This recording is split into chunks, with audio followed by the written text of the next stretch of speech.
Hi, Larry Dreiling, High Plains Journal Senior Field Editor, and we're here with Sheldon Hightower, State Conservationist, Acting State Conservationist for Kansas. We're here at Soil Health U in Salina, Kansas. Sheldon, you're here today to talk, first of all, you were our opening keynote speaker, and you were to talk about the science of soil health.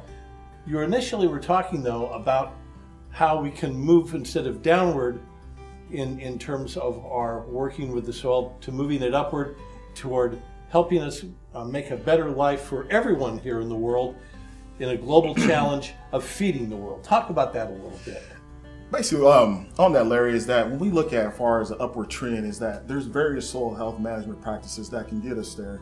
And it could be, as far as looking at diverse crop rotations, cover crops, to build that soil health up and looking at, more infiltration to build that profile. So the more we care for the land, the more that we provide a living root system, living crops, growing throughout the year, we can improve the productivity of the land and also for crop yields. One of the things that's come about in the last 10 years or so in terms of knowing about soil health is the use of covered crops. That's something that was never really talked about. We talked about rotations, but not cover crops.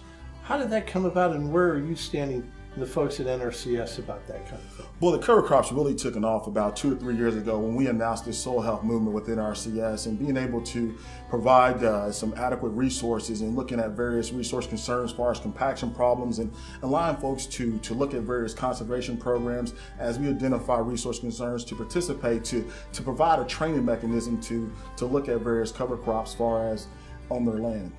And one of the things that you were talking about too is farmers need, as they continue to progress through this whole procedure, take a spade occasionally to that land and really understand it. Smell that land, smell their soil, touch it. There's feel, there's all this, use your senses in looking at it. Talk about that. That's really was fascinating. It's important, as we're looking at agriculture, it's important that it supports us. It supports sustainability of life, and that you need to get down there and get your hands dirty and dig into it to determine, what's going on. What's the mechanism? Do we have earthworms in the soil? Are things infiltrating properly in the soil? So that's what we want to look at, the healthiness of soil health.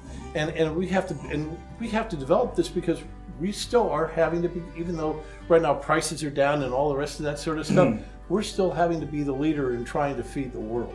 Absolutely. And I think that's really important as we look at soil health, not just today, but down the line. Right, it's the future, it's life. We have to be able to leave something for our kids and our family in the past. And so caring for the land, it supports us, it helps us, and it's going to help America grow as well too. So the more profitability, the more we care for the land, the more we can sustain the American people. Sheldon Hightower, thank you so much for your time. Larry Dreiling here from Soil Health U in Salina with High Plains Journal. Thanks for joining us.